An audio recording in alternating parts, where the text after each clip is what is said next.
You know, I've been thinking something.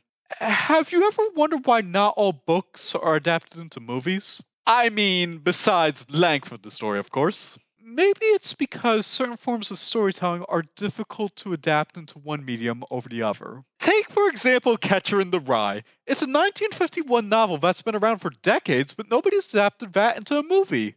Why is that? How would you react if I told you there is a reason for that?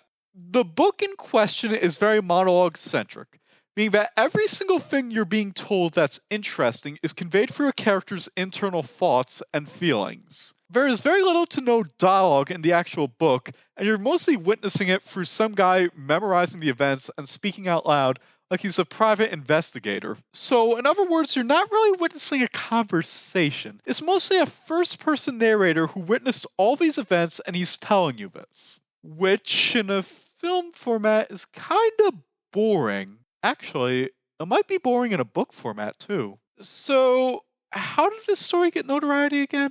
Anyway, well, that, and there's also the fact that J.D. Salinger forbade it.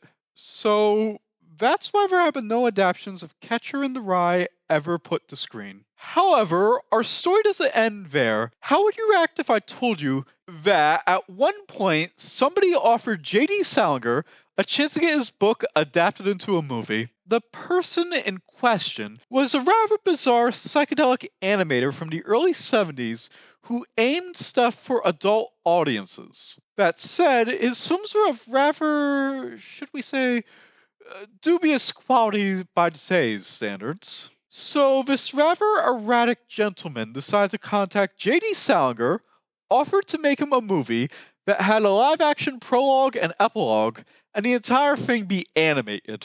So, how exactly did he think this would be a good idea?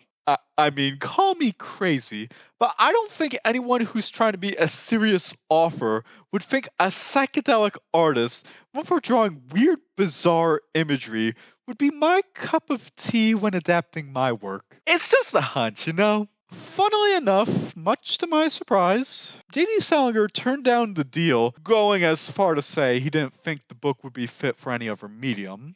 Hey, who knows? Maybe Holden's incredibly pessimistic attitude and whiny monologues would be far more interesting told through psychedelic art that looks straight out of your fever dreams. I mean, several people chased that trend during the 2010s. I am so deeply curious to know what the conversation between those two guys was like. Personally, if you were to ask me, I think it went like this. JD Stilling, visitor receptionist. You have a really weird guy claiming to be a psychedelic author who wants to make a movie out of your book. He's not a Spielberg type either, and as an author, he doesn't make things similar to singing gemstone aliens, cats with crescent moons on their heads. He's more like the type of guy who makes really weird films, similar to Roger Rabbit, but more aimed for adults. He's been waiting on the phone for you for 3 hours. Call him back now, okay? Gosh, Bill Watterson didn't have this problem. Ahem. Oh, wouldn't you agree with me? If not, that's okay. Anyway, have a wonderful rest of your day, okay? Bye.